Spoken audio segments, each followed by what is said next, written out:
আসসালামু আলাইকুম ভিউয়ার্স, আমি রুবি আছি আপনাদের সাথে। আজকে আমার হাজবেন্ডের ভ্যাকেশন ছিল, আর আজকে দিনটা কীভাবে কাটালাম তার কিছু অংশ আপনাদের সাথে শেয়ার করব। তো নাস্তা টাস্তা শেষ করে সকাল সকাল আমরা একটু বেরিয়ে পড়লাম। এখানে একটা দোকানে গ্রোসারি স্টোরে এসেছি, আর এটা হচ্ছে আলদি। দেখতে পাচ্ছেন যে শপিং কার্টের ভিতর একটা কোয়ার্টার ঢুকিয়ে তারপর শপিং কার্টটা নিতে হয়, আর যখন শপিং শেষ হয়ে যায় শপিং কার্টটা এখানে আবার রিটার্ন করলে কোয়ার্টারটা বের হয়ে যায়। তো আমি একটু আপনাদের সাথে শেয়ার করলাম এই অংশটা, কারণ অনেক দোকানেই কিন্তু এরকম শপিং কার্ট নিতে কোনো কোয়ার্টার দিতে হয় না, জাস্ট নিয়ে নিলেই হলো।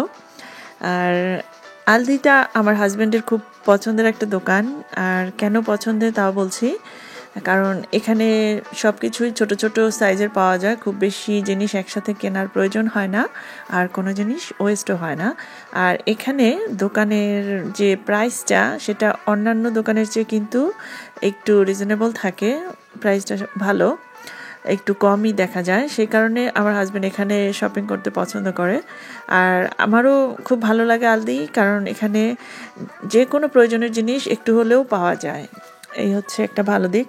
আর এটা যেহেতু আমেরিকান গ্রোসারি, আমরা এখান থেকে মাছ মাংস কিনি না, জাস্ট অন্যান্য আইটেমগুলো কিনি। এখান থেকে দেখতে পাচ্ছেন যে কতগুলো ভ্যানিলা বিস্কিটের মতো ছোট ছোট, এটা আমি একটা নিলাম, আগে কখনো খাইনি, একটু ট্রাই করে দেখব। আপনাদের সাথে আমি পুরো স্টোরে সব কিছু শেয়ার করতে পারবো না, কারণ আমিও এখানে অনেক কিছু দেখে দেখে নিতে হয়েছে। তারপরে যতটুকু সম্ভব একটু আপনাদের দেখালাম, যেহেতু আমরা আজকে কি করলাম আপনাদের সাথে শেয়ার করব। আর আজকে বাচ্চারা স্কুলে, আমরা দুইজন আমাদের মতোই আজকের দিনটা কাটালাম। আপনারা দেখবেন খুব বেশি স্পেশাল কিছু করিনি, বাট সিম্পল কিন্তু অসাধারণ একটা দিন কেটেছে। কারণ আমরা এরকম একসাথে কাটানো হয় খুব কম, সবসময় বাচ্চারা থাকে, আর হচ্ছে হাজব্যান্ডও জবে থাকে সবসময়, এই কারণে এরকম হয় না, খুব কম হয়। যাক, আজকের দিনটা অনেক ঘোরাঘুরি করলাম, অনেক কিছুই করলাম, সব কিছু আপনারা দেখবেন ইনশাআল্লাহ আজকে। আর এই যে এখানে একটু একটু দেখাচ্ছি আপনাদের গ্রোসারি স্টোরে কি আছে আর কি আমরা নিচ্ছি, সব কিছু শেয়ার করব ইনশাআল্লাহ। তো আমি আপনাদের বলবো যে এরকম ভ্যাকেশন সামটাইমস আপনারা কাটাবেন, আশা করি আপনারাও খুব ভালো কাটাবেন ইনশাআল্লাহ। আর এরকম ভ্যাকেশন আসলে সবার জন্যই দরকার, একটু মাঝে মাঝে এরকম রেস্ট নেওয়া, একটু ডিফারেন্ট একটা দিন কাটানো। আর এই কারণেই আমি আজকে আপনাদের একটু দেখালাম যে আমরা কি করলাম। আর আমেরিকাতে আসলে ভ্যাকেশনে এত বেশি কিছু করা হয় না, যেহেতু বাচ্চাদের স্কুল খোলা থাকে, আর আমাদেরও দৈনন্দিন অনেক কাজ থাকে, এই কারণে সবসময় সব কিছু করে ওঠা হয় না, কোথাও ঘুরতে যাওয়া হয় না। সামারে যখন স্কুলটা বন্ধ থাকে আর স্কুলটা বন্ধ থাকে লং টাইম, তখনই আসলে কোনো প্ল্যান করা যায় দূরে টুরে কোথাও যাওয়ার বা একসাথে ফ্যামিলি টাইম কাটানোর। তো যেহেতু স্কুল খোলা, সেই জন্য আসলে তেমন কিছু করা পসিবল না। আর একটা সিম্পলি ডে আজকের দিনটা, তারপরেও অনেক ভালো লেগেছে, এই কারণেই আপনাদের সাথে শেয়ার করা। আমেরিকার কলাগুলো আসলে খুবই সুন্দর দেখতে পেয়েছেন, একটাও দাগ নেই, খুব সুন্দর।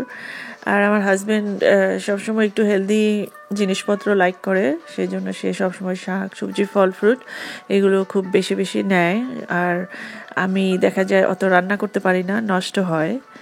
তো আমরা বেরিয়ে গেলাম দোকান থেকে। তো আমার হাজব্যান্ড বললো যে আমার গাড়িটা ওয়াশ করা হয় না, আমি সাধারণত ওয়াশ করতে নেই না, আমার হাজব্যান্ডই নেয় ওয়াশের সময়। তো আজকে যেহেতু সে এসেছে আমার গাড়িটা নিয়ে, এই কারণে এটা সে বললো যে খুব ডার্টি হয়েছে। স্নো যখন থাকে তখন গাড়ি খুব দ্রুত ডার্টি হয়ে যায়, আর ঘন ঘন ওয়াশ করতে হয়, কারণ স্নোর সময় যে সল্ট দেওয়া হয় রাস্তায়, সেই সল্টগুলো গাড়ির রঙটা কিন্তু নষ্ট করে দেয়, সেই কারণে গাড়িটা একটু ঘন ঘন ওয়াশ করতে হয়। তো এটা হচ্ছে automatic car wash, 3 minutes car wash, 3 মিনিটসেই পুরো কারটা একদম ওয়াশ এবং ড্রাই হয়ে যাবে। আমি আপনাদের সাথে শেয়ার করব যে কিভাবে 3 মিনিটসে গাড়িটা একদম নিট অ্যান্ড ক্লিন আর ড্রাই করে দেয়। তো দেখুন আপনারা, প্রথমে কার্ডে একটা মেশিনে সোয়াইপ করেছে, আর সেখানে কিন্তু কার্ড থেকে টাকাটা নিয়ে নিয়েছে। আর এটা খুব একটা এক্সপেন্সিভও না, খুব বেশি দামও না, আর সময়টাও কম। তো এই জন্য সবাই শীতের দিনে এটাই চুজ করে, ঠান্ডার মধ্যে গাড়ি টাড়ি নিজে ক্লিন করা একটু হার্ড, আর এই কারণে মেশিন ওয়াশটা খুব ইজি হয়। তো এই যে কারের ওয়াশিংটা শুরু হয়ে গিয়েছে। আমাদের সামনে দেখতে পেয়েছেন যে আরেকটা কার ওয়াশ হয়েছে, আর এখন আমাদেরটা ওয়াশ করবে। গাড়িটা জাস্ট নিউট্রালে দিয়ে রাখতে হয়, অটোমেটিক গাড়িটা স্টেপ বাই স্টেপ আস্তে আস্তে এগিয়ে যেতে থাকে আর সব কিছু ওয়ান বাই ওয়ান হতে থাকে। তো দেখুন যে প্রথমে গাড়িটা একটু ভিজায়, তারপর ব্রাশিং হয়, সোপ দেয়, এইভাবে অনেক কিছু স্টেপ বাই স্টেপ হচ্ছে চারপাশে।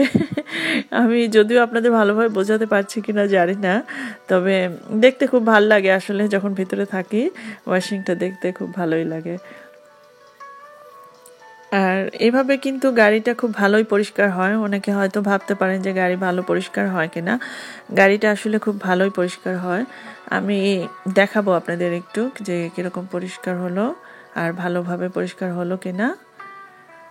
তো এই যে ব্রাশিং টাশিং শেষ, এখন ওয়াশ হয়ে গিয়েছে আর ড্রাইও হয়ে যাচ্ছে, কিন্তু খুব দ্রুত, অনেক বাতাস থাকে সেই জন্য গাড়িটা খুব দ্রুতই শুকিয়ে যায়। দেখতে পাচ্ছেন গাড়িটা কিন্তু একদম প্রায় শুকিয়ে গিয়েছে, গ্লাসগুলো একদম ক্লিন, তার মানে শুকিয়ে গেছে। আর বাহিরে দেখতে পাচ্ছেন যে ওয়েদারটাও বেশ ভালো হয়ে যাচ্ছে, কিন্তু আমাদের মিনেসোটার ওয়েদারটা চেঞ্জ হচ্ছে, শুকর আলহামদুলিল্লাহ। সবাই নিশ্চয়ই অনেক টায়ার্ড হয়ে গিয়েছেন আমাদের স্নো দেখতে দেখতে।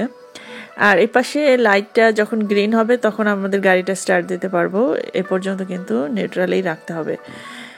তো এখন চলে যাচ্ছি বাসায়, কারণ আমরা বাজার করেছি, বাজারগুলো নিয়ে বাসায় যাব। বাসায় যেয়ে খাওয়া দাওয়া করবো। খাওয়া দাওয়া করার পর আমাদের ছোট ছেলে রাফাজ আসবে স্কুল থেকে, ওকে পিক আপ করবে আমার হাজব্যান্ড।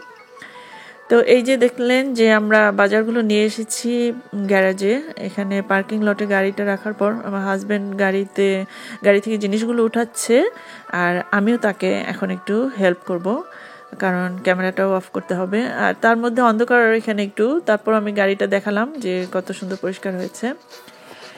আর এটা আমি ডিনারের জন্য করছি, আমাদের লাঞ্চ শেষ, ওই সময় ক্যামেরাটা অফ ছিল। ডিনারের জন্য সিম্পল একটু স্যান্ডউইচ বানালাম, ভাবলাম আপনাদের সাথে শেয়ার করি। এটা হচ্ছে টুনা ফিশের স্যান্ডউইচ। আপনারা তো নিশ্চয়ই জানেন যে সি ফুডগুলো কিন্তু অনেক হেলদি। তো টুনা ফিশের স্যান্ডউইচটা দোকানেও পাওয়া যায়, আমি ঘরে বানাচ্ছি আমার মতো করে। আপনারা যদি লাইক করেন আপনারা কিন্তু টুনা ফিশের পরিবর্তে ডিম অথবা চিকেন দিয়েও করতে পারেন, অথবা অন্য কোনো ফিশ দিয়েও করতে পারেন, আশা করি ভালোই লাগবে। আর আমার স্যান্ডউইচটা আমি ব্রাউন ব্রেড নিয়েছি কিছু, আপনারা নর্মাল ব্রেডও নিতে পারেন, বাট ব্রাউন ব্রেডটা একটু হেলদি, সেই কারণে একটু ট্রাই করবেন ব্রাউন ব্রেডটা খাওয়ার। আমি প্রথমে টুনা ফিশটাকে কিছু স্লাইস নিয়ে এসেছিল আমার হাজব্যান্ড, সেটা আমি সিদ্ধ করেছি অল্প একটু লবণ দিয়ে। সিদ্ধ করার পর আমি একটু চপ করে নিয়েছি, আপনারা দেখেছেন। চপ করার পর এভাবে ক্ষীরা, পেঁয়াজ, মেয়োনিজ, গোলমরিচের গুঁড়া, এগুলো সব কিছু দিয়ে এভাবে জাস্ট সার্ভ করলাম। আপনারা ইচ্ছে করলে আপনাদের পছন্দ মতো কিছু ইনগ্রিডিয়েন্টস ইউজ করতে পারেন, যেমন লেটুস, টমেটো, এসবও দিতে পারেন। আর এই স্যান্ডউইচটা কিন্তু দেখতে পাচ্ছেন আমি অনেকগুলো বানাচ্ছি, তার মানে আমাদের ঘরে সবাই খাবে। আর আমি আগেও বলেছি যে আমার বাচ্চাদেরকে আমি ভেজিটেবল, ফিশ সব কিছু খাওয়াই। আর এই ফিশ স্যান্ডউইচটা অনেক উপকারী, যে কোনো ধরেন মাংসর চেয়ে, সেই কারণে আমি টুনার স্যান্ডউইচটা মাঝে মাঝে বানিয়ে দিই ডিনারের জন্য। আর বাচ্চারা অসম্ভব পছন্দ করে, বাচ্চারা বলে যে আমার স্যান্ডউইচ হচ্ছে বেস্ট স্যান্ডউইচ। আশা করি আপনাদের বেবিরাও পছন্দ করবে। এভাবে দেবেন, আস্তে আস্তে খেলে কিন্তু ওদের অভ্যাস হয়ে যাবে। সবসময় চিকেন থেকে একটু দূরে রাখা যাবে, আর চিকেন তো বাচ্চারা পছন্দ করবে, খাবেই, তারপরেও সামটাইমস একটু যেন ভেজিটেবলটা খাওয়া হয়, ফিশটা খাওয়া হয়, সেই চেষ্টা। তো আপনারা ইচ্ছা করলে ব্রেডের যে সাইডগুলো আছে সেটা কেটে দিতে পারেন, আমি কাটলাম না, কারণ সাইডে অনেকগুলো হার্ব আছে যেগুলো হেলদি। আর এদিকে একটু গ্রেটেড চিজ দিয়ে দিলাম, এগুলো দোকানেই পাওয়া যায়, জাস্ট সামটাইমস একটু আমি স্যান্ডউইচে ইউজ করি, আর খেতেও খুব ভালো লাগে। এভাবে জাস্ট হয়ে গেল স্যান্ডউইচটা, তারপর আমি একটু কেটে নেব, আপনারা ইচ্ছা করলে কাটতে পারেন, নাও কাটতে পারেন। আমি আসলে খুব সিম্পলভাবেই আমার স্যান্ডউইচটা বানালাম, আপনারা যদি এর চেয়ে ভালো করে বানাতে পারেন তাও পারবেন, চেঞ্জ করতে পারবেন কোনো কিছু চাইলে। আর এই হচ্ছে আমার স্যান্ডউইচটা। তো আমরা এখন স্যান্ডউইচটা খাবো আর ক্যামেরাটা অফ করব। আর আজ এই পর্যন্তই, আশা করি আমার ব্লগটা আপনাদের খুব ভালো লেগেছে। যদি ভালো লাগে তাহলে অবশ্যই একটু লাইক দেবেন আর আমাকে কমেন্ট করে জানাবেন কেমন লাগলো। আর যারা এখনো সাবস্ক্রাইব করেননি তাদের কাছে একটাই রিকোয়েস্ট, প্লিজ সাবস্ক্রাইব করে ফেলবেন আর পাশে থাকা বেল বাটনটিও প্রেস করে দেবেন। এই হচ্ছে আমার স্যান্ডউইচটাতে আমি একটু অনিয়ন অ্যাড করেছি। আর এই স্যান্ডউইচটা আমার হাজব্যান্ডের জন্য বানাচ্ছি, কারণ আমার হাজব্যান্ড বলল যে তার খুব ভালো লেগেছে, সে পরের দিন কাজে এই স্যান্ডউইচটা নিয়ে যেতে চায়।